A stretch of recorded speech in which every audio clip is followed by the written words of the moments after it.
Merhaba ebeveyn, sana tekrar bu işin kolayı var demeye geldim. Hangi işin mi? Unutmayalım, mesleğimiz anne babalık. Çocuğumuzu, bebeğimizi eve ilk geldiği andan itibaren nasıl hayatımıza adapte edebileceğiz? Onun hayatını nasıl öğreneceğiz? Nasıl ona ve bizim ihtiyaçlarımıza saygı duyarak değil sadece yeni doğana uzunca bir süre hatta evden gidene kadar çocuğumuzun sağlıklı gelişimine nasıl eşlik edeceğiz? Nasıl mı var dediğini duyar gibiyim. Nasılı şu, ben anne baba olarak sağlıklı olursam, kafam rahat ve huzurlu olursam onu da doğru yetiştiririm. Öyle değil mi? O zaman ilk olarak tekrar meslek tanımıyla başlayalım. Anne babalık bir meslektir. Bu mesleği iyi yapabiliriz, arada bocalayabiliriz, kötü günlerimiz, iyi anlarımız geçebilir ama günün sonunda objektif olarak bebeğimizin, çocuğumuzun ihtiyaçlarını göze alırsak ve ona uygun davranırsak hepimiz iş sorumluluğunu üstümüze alır, organize bir şekilde bu deneyimi mutlulukla yaşarız ve devam ettiririz. İşte belki de çoğu anne babanın düştüğü tuzak bu oluyor. Çünkü bebekle hastaneden çıktığımız anda elimizde sanki canlı bir bomba, evde ne yapacağımızı bilemeyip oraya buraya koştururken kendimizi buluyoruz. Aslında yeni doğanın ihtiyaçlarını tam olarak doğru bir şekilde tanımlarsak, elbette 3 ay, 4 ay uykusuz kalacağız, o bize alışacak, biz bebeğimizle hayatımıza alışacağız. Bir de doğum, sezaryen, bunların yorgunlukları var. Ama ondan sonra işimizde küçük küçük uzmanlaşacağız ve daha rahat bir şekilde gündelik yaşamımızda bebeğimize, çocuğumuza bir bakım vereceğiz, öyle değil mi? Ama görünen o ki anne babalar kendi kaotik ortamlarını yaratıp bebek çocuk bakımını özellikle 2 yaş sendromunda çocuklar hayır demeyi öğrendikten sonra bocalıyorlar ve gerçekten işlerini panikle yapar hale geliyorlar. Yine mi yemek masasına oturacağız? Yemeği doğru dürüst getiremiyorum, psikolojim bozuldu diyen annelere çok rastladım. Çünkü unutmayın, benim profesyonel kariyerim dadılık ve başta anne babalara yardım ederek çocuklarının bakımını sağlamak. Üstelik bir çocuk da değil, kendi evimde 3 tane minik 0 ila 3 yaş arası bebeğe sabah 8, akşam 6 bakım veriyorum. 2 de benim çocuğum okula gidip okuldan geldikten sonra eder size 5 tane 12 yaş altı çocuk. 80 metrekare bir evde. Ben şu minik halimde 5 çocuğa aynı anda sinirlenmeden organize bir şekilde bakabiliyorsam neden sen bunu yapamayasın? Neden benim için çok büyük problem olmayan şeyler ben anneyken kendi öz çocuklarıma yemek yedirirken, uyutmaya çalışırken, dışarıya çıkıp uçağa binerken büyük problemdi.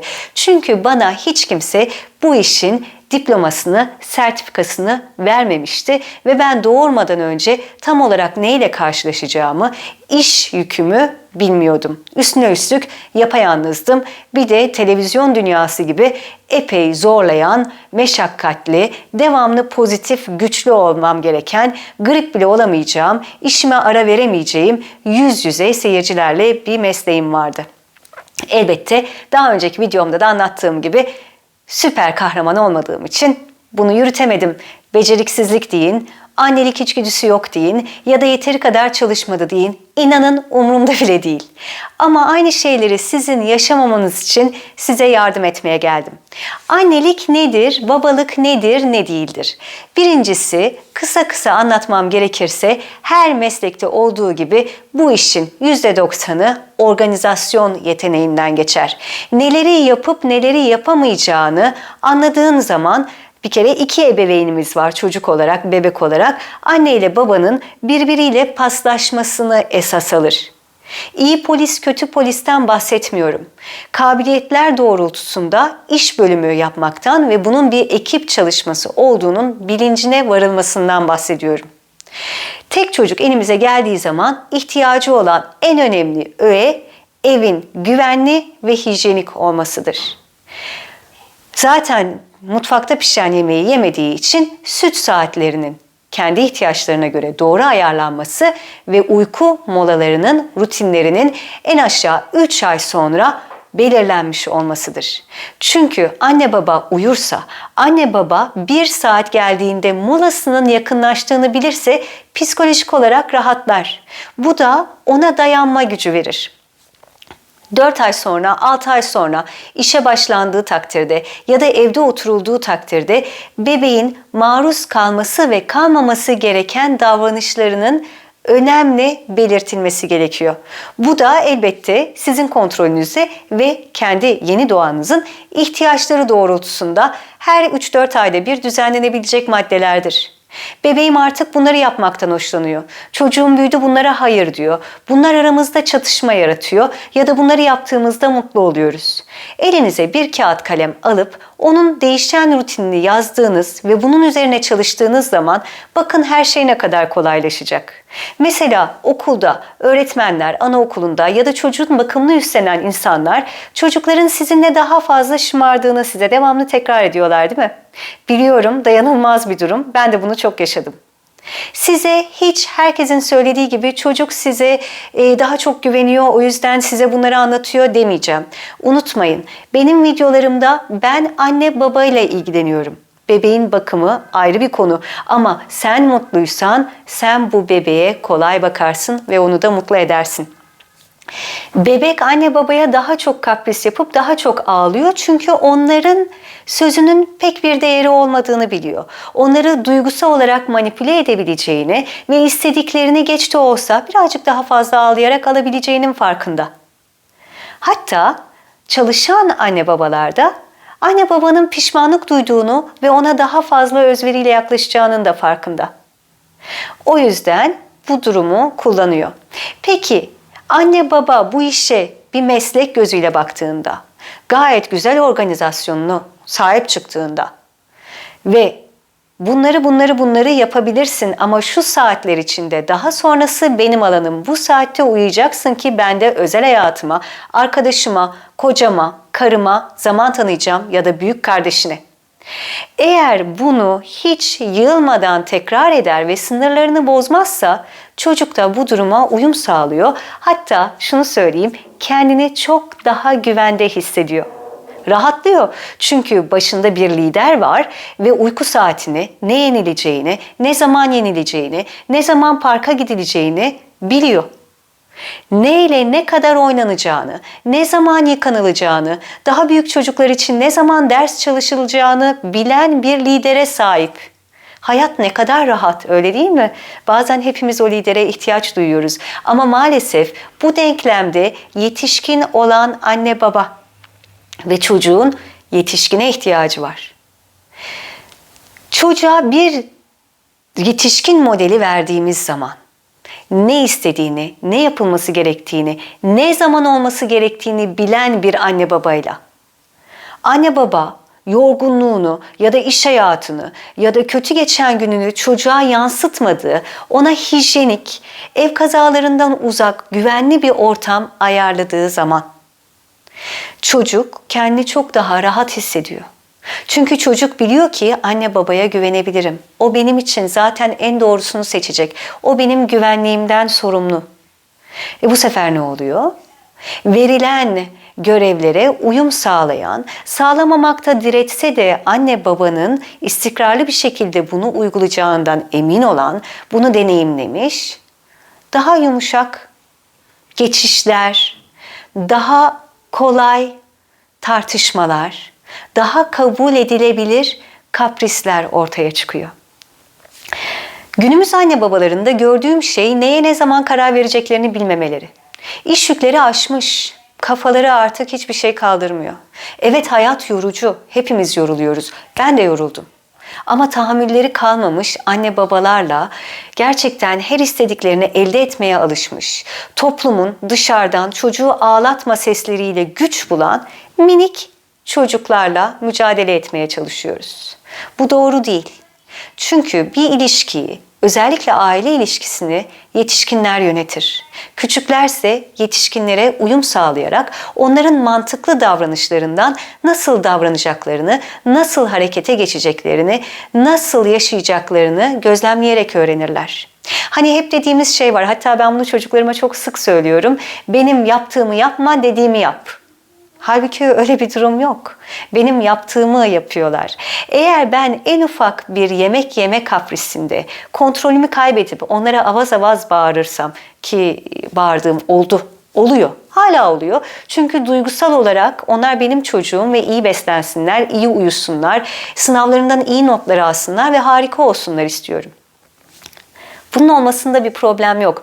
Bu kaç kere oluyor? Eğer bu her yemekte, her derste, her ödevde, her dışarıya çıktığımızda, her küçük şımarıklıkta tekrarlanan bir davranışımsa ben o çocuktan sakin olmasını bekleyemem. O zaman yine en başa dönersek ben size bugün de sizin nasıl kendinizi iyi hissedeceğinizi anlatmaya geldim. Bir kere çoğu insan multitask yani çok fazla işi bir arada yapabilen bir beyne sahip değildir. Kadınlar olarak bu beyne sahip olduğumuzu iddia etsek de günün sonunda kariyer basamaklarını erkekler kadar hızlı tırmanamadığımızdan genel olarak konuşuyorum. Hani dünyadaki CEO ya da başkan ya da politikacı kadın erkek oranına bakarsak demek ki biz bir yerde hata yapıyoruz. Hatamızın en başı da her işi aynı anda yapabilme özelliğine sahip olduğumuza inanmak. Çok denedim. Hep böyle olduğumu düşündüm. Bununla övündüm. Günün sonunda artık kabul ediyorum ki öyle bir gücüm yok. Eğer sabahtan akşama kadar çocuğunuza evde bakma durumunda olan tek ebeveyn sizsiniz, evde başka iş yapmanızın pek bir mümkünatı yok. Çocuğa bakım saatlerinizde aynı anda yemek yapıp, ütü yapıp içeride olursanız o çocuk sıkılacak ve size zorluk çıkaracaktır. Tabii ki de bunu yapabiliriz. Ama bunu yapmak için ilk önce güvenli, bütün prizleri kapatılmış bir eve, camları açma olasılığına karşı camları kilitlenmiş, güvene alınmış bir daireye, oyuncakların kendi kendine oynamayı öğrenebilmesi için tıpkı bir kreş gibi açık bir şekilde ona kolay ulaşım sağlayabilecek, bir yere tırmanmasına yol açmayacak şekilde düzenlenmesine. Akşam kaldırabilirsiniz, hiç problem değil. Ama sabahları çocuğun oyun oynama, tek başına hayal gücünü geliştirebilmesi için oyuncakların seçilebilecek ve dışarıda durması gerekiyor.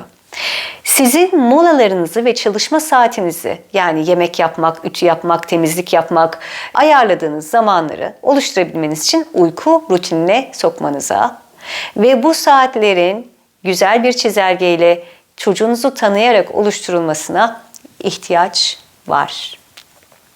Bundan sonrası ise güvenli, hijyenik bir ev, ulaşılabileceği oyuncaklar, devamlı televizyon ya da telefon karşısında günün 8 saatini geçirmeyen, onu ihtiyacı anında dinleyen ve gözlemleyen bir ebeveyn.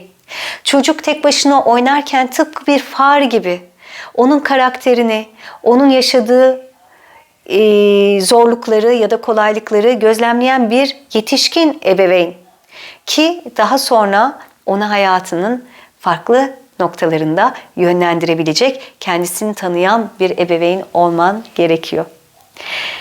İşte bunları sağladıktan sonrası aslında çok kolay. Çünkü tıpkı bir meslek alanı gibi sabahtan akşama kadar yapman gereken işleri bitirdikten sonra anne babanın boş zamanı oluyor. Bu boş zamana da saygı göstermesi gereken çocuk oluyor. Akşam 8'de, 9'da, 10'da senin için uygun olan zaman dilimi neyse kitaplara bakmayın. Çocuğu yatağa koyduktan sonra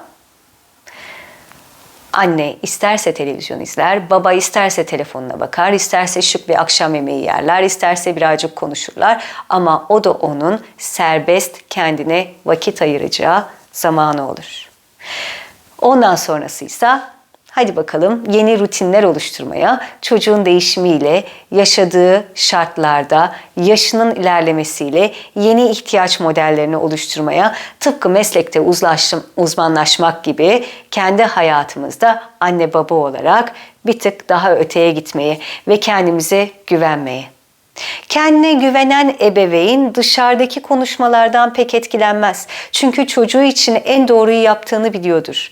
Ama tekrar söylüyorum, bu işin kolayı var derken çocuğum için en doğrusu benim mutlu olmam, benim rahat etmem, benim molalarımın olması, benim yalnız kalmak istediğimde yalnız kalabiliyor olmam.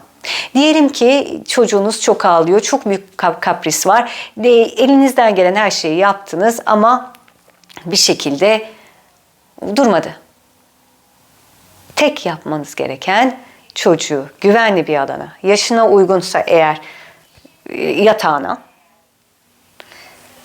eğer daha büyükse oyun alanına koyup, sigara içiliyorsa balkonda dışarıya çıkıp 5 dakika kendi kendine sakinleşmeye gidilmesi gerekiyor.